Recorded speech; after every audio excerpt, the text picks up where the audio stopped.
நமோ நமः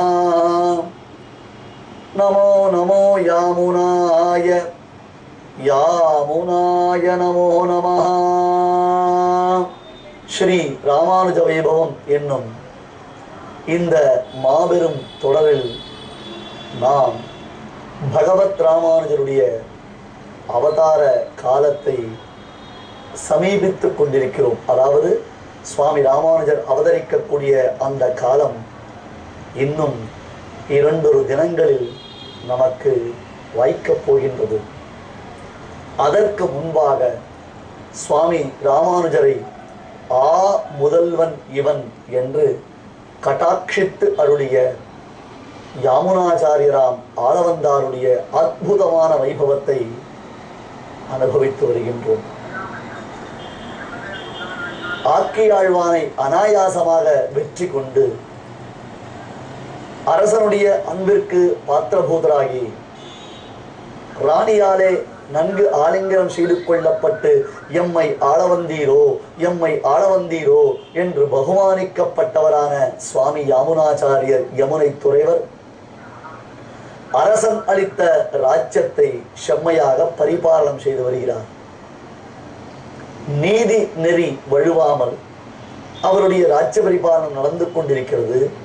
ஆனால் அரசுரிமையை ஏற்றுக்கொண்டு மக்களை ரட்சித்தல் என்பது இந்த குலத்திற்கு முக்கியமான கொள்கை இல்லையே.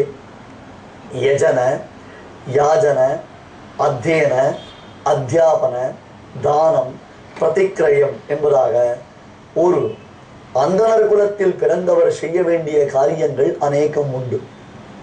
முதலில் ஸ்வாத்யாயோத்யேதவ்யா என்று அவருக்கு விதிக்கப்பட்டதான வேதபாகத்தை அத்தியனம் செய்ய வேண்டும். அவரவர்களுக்கு ரிக்வேதம் என்றால் அந்த ரிக்வேதம், அடுத்தது எஜுர்வேதம் என்றால் எஜுர்வேதம், அதில் தாங்கள் எந்த வேதத்தை சார்ந்திருக்கிறார்களோ அந்த வேதத்தை முதலில் அத்தியனம் செய்துவிட்டு அதன் பின்னர் மேற்கொண்டு மற்ற வேத பாகங்களை அத்தியனம் செய்தால் அவர் த்விவேதி என்றும் திரிவேதி என்றும் சதுர்வேதி என்றும் அழைக்கப்படுவார். தாங்கள் அத்தியனம் செய்வது, அத்தியனம் என்றால் படிப்பது, மற்றவர்களுக்கு அதனை சொல்லி வைப்பது, அத்தியன அத்தியாபன, யஜன யாஜன, அடுத்தது வேதத்தில் சொல்லப்பட்டிருக்கக்கூடியதான அந்த யாகங்களை எல்லாம் செவ்வனே செய்வது, மற்றவர்களுக்கு அந்த யாகத்தை செய்து வைப்பது, தானம் பிரதிகிரகணம், மற்றவர்களுக்கு தானம் அளிப்பது, யாராவது தானம் அளித்தால் அதை வாங்கிக் கொள்வது. இதுதான் ஷட்கர்ம நிரதாக என்று 6 விதமான கர்மாக்கள் சாஸ்திரங்கள் சொல்லப்பட்டிருக்கின்றன. அந்தணர் குலத்தில் பிறந்தவர்கள் இந்த வழியில் தான் நடக்க வேண்டும் என்பது மரபு. ஆனால் தற்பொழுது ஆளவந்தார் அரசுரிமை பெற்று ராஜ்ய பரிபாலனம் செய்து வருகிறார். மணக்கால் நம்பி தீவிரமாக யோசித்து தன் ஆச்சாரியரின் ஆச்சாரியரான நாதமுனிகளின் உள்ள கிடக்கையை நிறைவேற்ற வேண்டும், தன்னிடத்தில் தன்னுடைய ஆச்சாரியர் ஒப்படைத்த மிகச்சிறந்ததொரு காரியத்தை தான் செய்து முடிக்க வேண்டும் என்பதாக தீர்மானித்துக் கொண்டு ஆளவந்தாருடைய மடைப்பள்ளி பரிசாரகரை பரிச்சயம் செய்து கொண்டு தினந்தோறும் தூதுவளை கீரை ஆளவந்தாருக்கு மிகவும் விருப்பமானது என்பதை உணர்ந்து தினந்தோறும் அந்த தூதுவளை கீரையை அளித்தார். நடுவில் ஒரு சில நாட்கள் அவர் வராமல் இருந்த பொழுது ஆளவந்தார் மடைப்பள்ளி பரிசாரகரை ஏன் இன்றைய தினம் தூதுவளை கீரை செய்யவில்லை, சமைக்கவில்லை என்று கேட்டவுடன் ஒரு வயதான பிராமணர் தினந்தோறும் தங்களுக்கு அதனை கொண்டு வந்து தருவார். 4-5 நாட்களாக அவரை காணவில்லை என்று சொன்னார். அப்படியானால் அடுத்த முறை அவர் வந்தவுடன் என்னிடத்தில் அழைத்து வா என்று சொன்னார். அதன்படியே மணக்கால் நம்பியும் ஆளவந்தாரும் ஒருவருக்கொருவர் சந்தித்துக் கொண்டார்கள். எம்பெருமானுடைய சங்கல்பத்தின் மேன்மை இருக்கும். எத்தனையோ முயற்சிகள் செய்தும் ஆளவந்தாரை மணக்கால் நம்பியால் சந்திக்க முடியவில்லை, ஏன் ஒய்யக்கொண்டாரால் சந்திக்க முடியவில்லை. ஆனால் தற்பொழுது எம்பெருமானுடைய கிருபா கடாட்சம், இனி இந்த ஸ்ரீ வைஷ்ணவ சம்பிரதாயம் இவர் மூலமாக மேலே மேலே மேலே அபிவிருத்தி ஆக வேண்டும் என்பதாக பரமாத்மா சங்கல்பித்துக் கொண்டான். ஆகையால் இவர்கள் இருவரையும் சந்திக்கும்படியாக ஒரு நிகழ்ச்சியை ஏற்படுத்தினான். அரசரே, உம்முடைய தாத்தா நாதமுனிகள் ஒரு பெரும் செல்வத்தை என்னிடத்தில் அளித்திருக்கிறார். என் ஆச்சாரியர் மூலமாக அந்த செல்வம் எனக்கு வந்து சேர்ந்திருக்கிறது. இதற்கு எல்லா விதத்திலும் உரியவர் தாங்கள் தான். தங்களிடத்தில் இதனை சமர்ப்பிக்க வேண்டும். அப்பொழுது தான் நான் உண்மை ஊழியன், என் ஆச்சாரியருக்கு நான் சிறந்த சிஷ்யனாக விளங்குவேன், என்னுடைய ராஜ விசுவாசத்தை தாங்கள் புரிந்து கொள்ளுங்கள் என்றவுடன், செல்வம் என்று சொன்னால் யாருக்குத்தான் அதில் விருப்பம் இல்லாமல் இருக்கும்?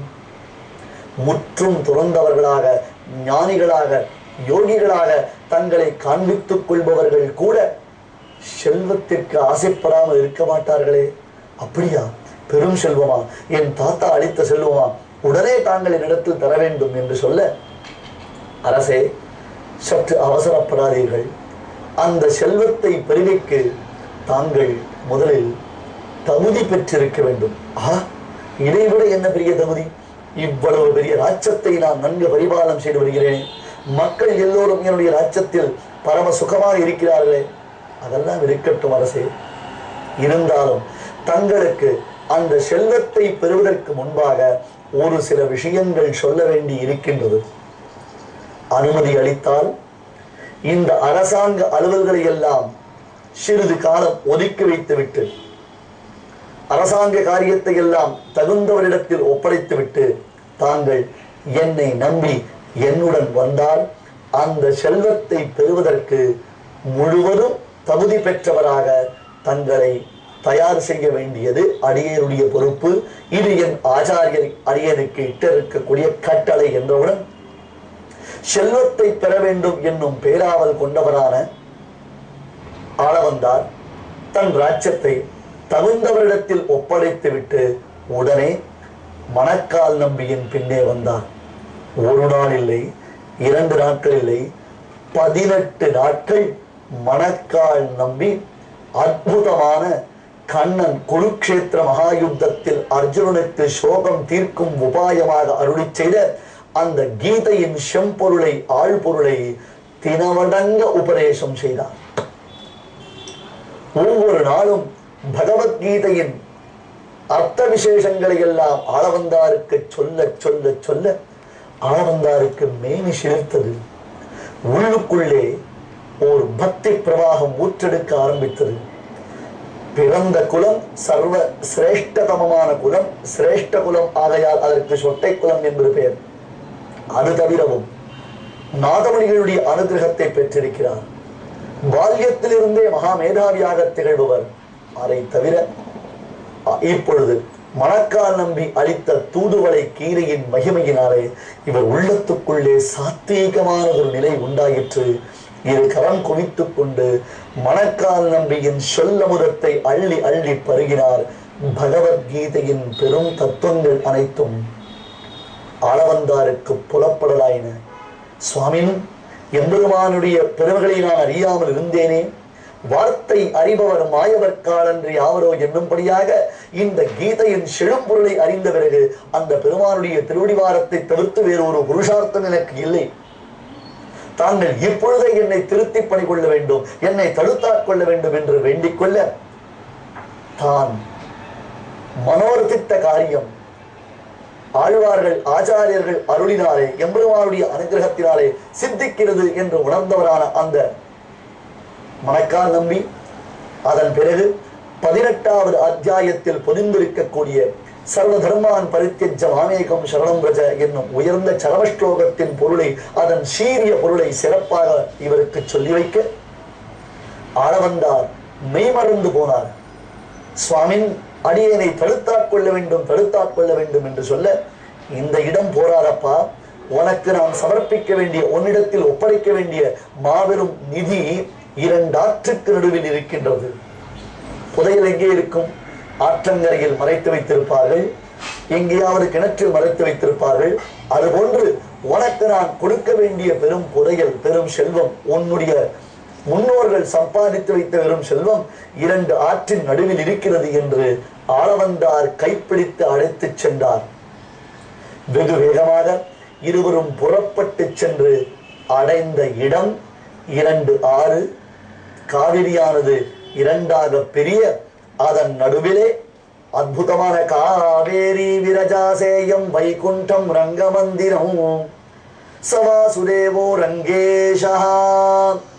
காவேரி என்னும் நதி, விரஜா நதி. இந்த ஸ்ரீரங்கம் என்னும் திவ்ய கஷேத்திரம் தான் விசேஷமான பரமபதம்.